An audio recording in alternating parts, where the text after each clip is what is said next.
Hello, my name is Jenna Bosiger and welcome to my Cryptic YouTube channel. On this episode, I explored the state of Oklahoma and looked for all of its cryptic mysteries and cryptids, and I planned out a tour if I were going to be a tourist in Oklahoma, and I planned out a road trip. And Oklahoma has a lot of interesting places that I did not know about until now. I made this in two parts. One part, this part is the first part, and this is going to be the light part, the good part, the fun part, the cool part. And then I separated that and saved the dark side of Oklahoma for another part. So I separated them. This is just going to be the good. All the good stuff about Oklahoma. And so all the cool stuff and all the cool places to go and visit. And all the cool things I could find going on there. Starting with the Panhandle at the very western end is a place called Fenton. And there is the Fenton dinosaur tracks that I would be very interested in investigating and checking out. Just to imagine that at some point in time, a dinosaur walked through here. And there was a lot of dinosaur activity in this area. Right next to that is this huge replica of a dinosaur bone up on top of a mountain. And I would like to check that out. That would be a great photo op. And also, right next to that is a place that I would want to camp called the Black Mesa State Park and Nature Preserve. That looks like a pretty amazing location. Oh, and that's also where they have these really strange rock formations that I would definitely want to spend some time looking for. They have a sphinx there and some other ancient cryptids that turned stone. There was a meteor strike or a comet strike, and there's strikes all over the state of Oklahoma. On MindDat, you can find at all of these meteor sites in Oklahoma the type of meteor that landed there and all of the different minerals that were deposited there. Alabaster Caverns. It's the largest alabaster cavern in the world. Okay, but before I get to the Alabaster Caverns, along the way is a place called Selman, and it's possible that around that in that area there might be some places to find the state rock, which is rose barite. And then from there I would go down a little bit south to Chimney Rock to investigate that interesting rock formation. It was very hard to find a photograph of it, but I did find this old-time photograph of it. And then from there it's just 35 minutes to the Little Sahara State Park. And I, might rent one of those sand dune buggies to explore the area in. Then I would move on to the Gloss Mountain State Park, where the Glass Mountains are. And the reason that these areas have, got their names was because of the unusual effect of light. And then from there I'd go down and over to the Ames meteor or comet site, where it's the only place where they kind of make a big deal about the fact that a comet hit here, because comets hit, I think it was comets that hit all over the landscape there. And then from the Ames Museum, I would go to the Salt Plains National Wildlife Refuge, and that is where you can dig and look for the selenite variety. It's a special variety of gypsum, and it's the state crystal that you can find there. Hourglass selenite. And I would want to camp here and check it out for a while. And it just says that Alfalfa County is covered in fossils. They're everywhere. There are too many to really even name. There's so many. There's just everywhere. So just, you probably get a real sense of being in dinosaur country when you're in that part of Oklahoma. Now moving east, I would make a quick stop at Salt Fork area to look for malachite and petrified wood. Maybe making a stop for a night at Coon Creek campsite to see if I could get a picture of the moon over the water like that. It's going to be Oologah Lake, where there's rumored to be a sea serpent. So I would like to just spend some time at the water's edge, staring at the water, looking for any sign of movement and investigating that. Oklahoma has its own unique type of lake monster, and it's called the Oklahoma octopus.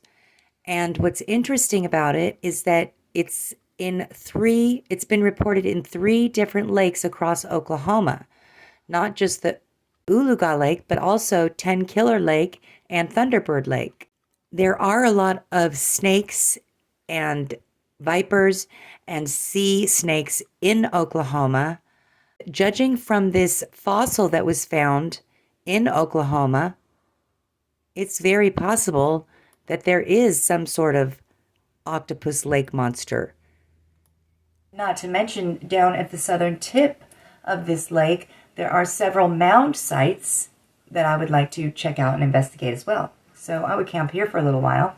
And then to the very far northeast corner of Oklahoma, and where it borders Missouri, it shares a little bit of the Ozarks. And in this area, there are said to be many strange lights and paranormal places, but in particular one near Peoria. Somewhere nearby this area is a place that you stand and you look and you can see these spook lights, they call them. And what I found interesting is it's not just one light that shows up, in one spot. These lights actually do things and move around, and they're coming from the Ozarks. You've got to look in the right direction. But I want to go and look and see. And then I would just, there are 150 mines in this area, but this is where the oil fields are. And so I think I'm just going to be heading south, maybe stopping at the Powderhorn Cave Bluff in Old Yucca in the Spavinaw Forest. Oh, and then over to the Natural Falls, Tahlequah, where they have river rafting floats available. And go and see a natural feature that I want to see called Elephant Rock. And then I would also want to go to a place nearby called Head Hollow before heading to Ten Killer Lake, which is another spot known to have sightings of a giant sea serpent of some kind. The Salisaw KOA campsite, and it's pretty close to Sparrow Mound. So I would camp here for a few days because I would want to go and check this site out and go to the museum there. And spend some of the days really trying to soak in the area and experience the world from that point of view. And even though things have changed a lot, there's something about this location that was special to them, and there's like a reason they chose it. And I just want to be there and try to use my imagination to imagine being there in that location all those years ago, and seeing if I can feel how special that area is too, and what kind of feelings I get from that area.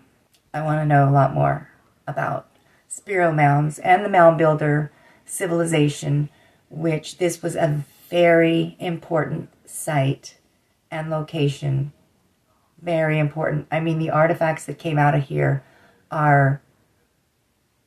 they called it the King Tut of North America. because of all the stuff that they pulled out. But I'm going to save much of that for the darker side.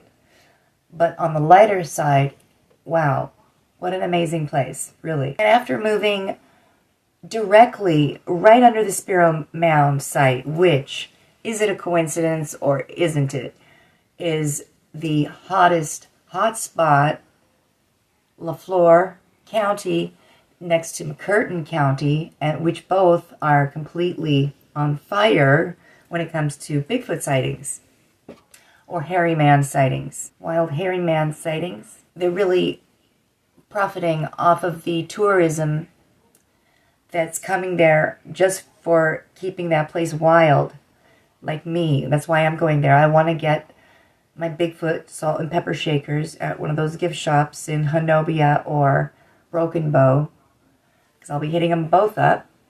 And also the Heavener Runestone State Park is also in Oklahoma, and there's a runestone there that is pretty undeniably from the Vikings. And so we're not really sure how Vikings... There's a lot of strange stone architecture in this place, and I'm not sure how old this stuff is, but it just goes to show you how interesting the history is in Oklahoma. It's also said that this place is kind of haunted and there's a lot of paranormal things going on. And it's right underneath Spiro. It's right underneath the Spiro Mound site. And it's also in LaFleur County, which is like the #1 Bigfoot hotspot in the area in Oklahoma. There's many areas to camp in these Bigfoot hotspots, like Beaver's Bend State Park in Wichita, the area, the Kiamachi Mountains, Wichita Mountains, Broken Bow, and Broken Bow Lake, all the way down to Mountain Fork, where you can rent canoes and you can rent rafts or kayaks. So I would explore all those options while I'm down there as a way to see the nature and look into, the wilderness, see if I can see anything, and camp out there. Now, moving east, up the middle of the state, towards Oklahoma City, there's a cluster of really cool places to check out, like Magnetic Hill, which is some area that scientists were investigating. In this place, it feels like gravity doesn't quite work, and you put your car in neutral and you roll uphill. So there's some sort of strange thing going on, but I'll check that out. And then moving up there, Pavilion Springs, Sulphur Springs, and at Turner Falls, I might try zip lining because they have that available there. I might do that. And then also nearby to that is Little Niagara Falls, the Travertine Nature Center, and Buffalo Springs. And just above from that is a place called Paul's Valley, which is a place where giant skeletons were found. So likely there were giants in this area. And then also I would investigate the Paoli mining district because there's malachite and azurite. And then also Robbers Cave State Park. And I would also stay at Thunderbird Lake Park because there are places starting at that location and then moving up to Norman and Slaughterville to look for the rose barite, the state rock. Now, when I'm in Oklahoma City, if I go a little ways east, I'll go to a place called National Route 66 and Transportation Museum and get a picture with the giant Kachina. And then if I go a little bit to the west of Oklahoma City, I would go to the Cherokee Trading Post and Boot Outlet to get some boots and a hat.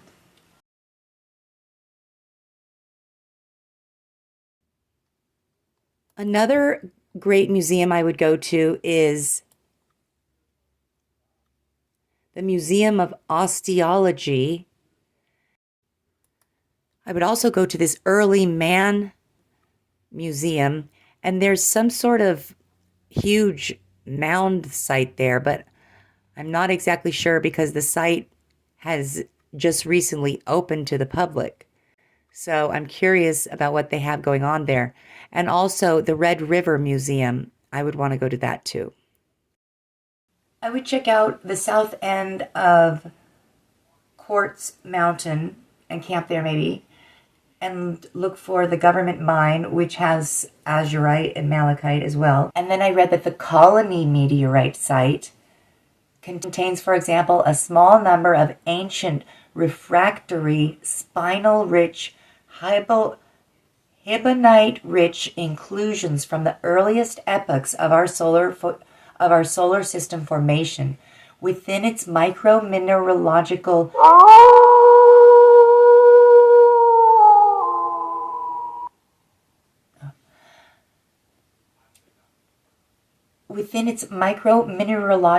niches. There are also tiny nano diamonds and silicon carbonate grains produced in the pre-solar system times.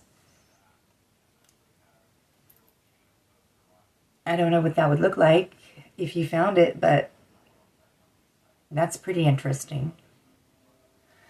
I would head to Caddo Heritage Museum next to the Red Rock Canyon Adventure Park, then to Dead Woman Mound, and then to Ghost Mound and Alligator Rock. Okay, in the Wichita Mountains, there's a cluster of really cool places to explore, and I would camp at Doris Campground. I would visit the Parallel Forest and the Holy City of the Wichitas and the Boulder Rooms and the Roman Nose State Park.